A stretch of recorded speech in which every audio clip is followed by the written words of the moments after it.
Bom dia, gente. Bem-vindos a mais uma videoaula. Nosso tema de hoje é dinâmica. A dinâmica vai estudar a relação entre a força e o movimento, vai tentar explicar essa relação. Para isso, nós precisamos de alguns conceitos. Por exemplo, conceito de força, eu coloquei aí para vocês. É um conceito da física newtoniana porque foi concebida por Isaac Newton, utilizada desde a antiguidade clássica, que explica a pressão exercida sobre tal objeto ou ainda as alterações da quantidade de movimento de um determinado corpo. Ou seja, força é a interação que existe entre dois corpos. A aceleração, nós já vimos na semana passada, né? Faz com que o corpo altere sua velocidade quando uma força é aplicada. Deformação, mudança do formato de um corpo quando sobre a ação de uma força, né? Por exemplo, se você tem uma bexiga cheia de ar, se você pressiona, vai ter uma deformação do corpo dela, por conta da aplicação de uma força, quando você fecha a mão. Força resultante é a força que produz o mesmo efeito que todas as outras aplicadas a um corpo. Então, por exemplo, se todo mundo estiver empurrando, né, algum objeto para um lado só, você soma as forças dessas pessoas e aí então você vai ter uma força resultante. E se tiver cada um puxando para um lado, você diminui a força aplicada por um e por outro e aí você vai ter a força resultante. Ok? Leis de Newton. O que seriam as leis de Newton? As leis de Newton são os pilares fundamentais da mecânica clássica.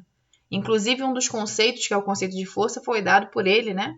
Que por isso também é conhecida como mecânica newtoniana, ok? E aqui nós vamos começar a falar sobre as leis de Newton. Primeira lei de Newton. Um corpo em repouso tende a permanecer em repouso. E um corpo em movimento tende a permanecer em movimento. Porque aqui nós estamos, por exemplo, ignorando atritos e tudo mais. Então, para Newton, se um corpo está em repouso, se não existe força aplicada sobre ele, ele vai permanecer em repouso. Se um corpo está em movimento, se não existe nada aplicado sobre ele, vai continuar em movimento. Por exemplo, se você solta alguma coisa, né, no vácuo, e você exerce uma força inicial sobre ela, se ela está em movimento, vai continuar em movimento, porque não existe atrito. Segundo a lei de Newton, a força é sempre diretamente proporcional ao produto da aceleração de um corpo pela sua massa, ou seja, quer calcular a força? Massa vezes a aceleração, onde F é a força resultante de todas as forças em um mesmo corpo, e você dá essa força em Newton, é a unidade, né? Então, por exemplo, se aqui fosse 20 newtons, essa seria a força resultante, 20N. M, massa do corpo sobre a qual a força atua, você dá ela em quilogramas, então seria 20 igual a 30 quilogramas vezes e a aceleração adquirida, vezes 2 metros por segundo, por exemplo. A aceleração é sempre metros por segundo ao quadrado, né? Lembrando disso. Aí aqui tem um exemplo. Quando uma força de 12 newtons, aqui ó, 12, força de 12 newtons é aplicada em um corpo de 2 kg, um corpo de 2 kg, uma massa de 2 kg. Qual é a aceleração adquirida por ele? Isola, né? Isola quem é de incógnita, quem está incógnita, e daí então vai ficar 12 sobre 2, e aí vai dar 6 metros por segundo. Observe que nessa fórmula você tem 3 variáveis, 3 incógnitas. Então, por exemplo, se eu tenho a força e não tenho a massa, eu posso achar a aceleração. Se eu tenho a massa e a aceleração, eu posso achar a força, né? Se eu tenho se eu tenho 2 desses 3 elementos, o terceiro eu consigo achar. Só é sempre isolar quem eu não sei, ok? Terceira lei de Newton. As forças atuam sempre em pares. Para toda força de ação, existe uma força de reação. Aí eu botei um exemplo aqui, ó. Pessoa empurrando uma caixa é ação. E a caixa lhe oferece uma resistência. Essa é a reação. Força-peso. Força-peso, força gravitacional ou simplesmente peso são fundamentalmente a mesma coisa. Ou seja, os termos são diferentes, mas quer dizer a mesma coisa. E o peso é uma força que surge da atração gravitacional entre dois corpos constituídos de massa. Por exemplo, por que nós não flutuamos, né? Porque existe um peso, certo? E esse peso que nós temos faz com que nós fiquemos sempre na superfície, né, da Terra, no solo.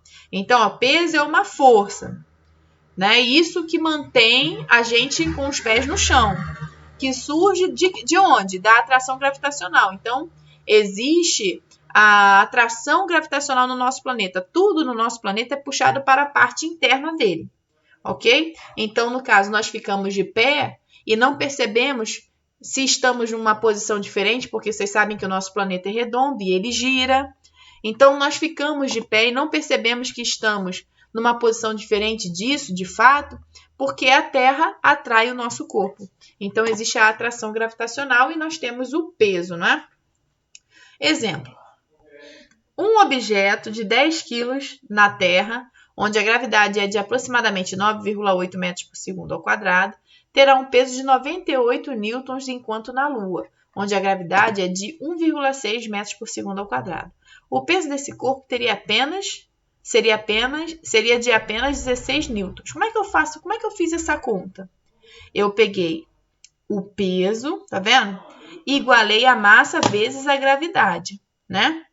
E aí, então, como é que ficou? 10 vezes 9,8, que é igual a 98, ok? Tá aqui, ó. Aqui, ok? Bom, força normal. Força normal pode ser interpretada como resistência que o corpo oferece em sofrer a deformação devido ao peso do corpo. Então, aqui nós estudamos a força-peso, né? E aqui nós vamos estudar a força normal. Então, olha, veja bem, vamos imaginar aqui uma mesa e aqui a superfície 1. Olha o que está escrito nesse exemplo. Se não houver contato entre as superfícies, não haverá força normal. A força normal é perpendicular às superfícies de contato. Veja bem, a gravidade puxa o pote para baixo, né? Mas a força normal, ela surge desse contato da superfície 1, ó, com a superfície 2, impedindo que ele transpasse a mesa. Então, essa superfície 2 oferece uma resistência à superfície 1. Isso é a força normal. Força de atrito é a força que se opõe ao movimento dos objetos que estão sob a ação de uma força. A força de atrito deve-se à resistência, de rugosidade na superfície de contato do objeto com o solo. Por exemplo, aqui. Nós sabemos que quanto mais lisa for a superfície, menos atrito se tem, maior é a velocidade. Em contrapartida, quanto mais atrito se tem, menor é a velocidade, não é isso? Bom, atrito estático ou dinâmico? Qual a diferença? A diferença é que o atrito estático, você é que inicia o movimento, você exerce uma força sobre um corpo que está em repouso. É um atrito estático. E um atrito dinâmico, você aplica uma força sobre um corpo que já está em movimento. E aqui fica a nossa mensagem de hoje para vocês. Paz interior é um bem demasiado precioso. Não permita que roubem isso de você. Um beijo e até a próxima.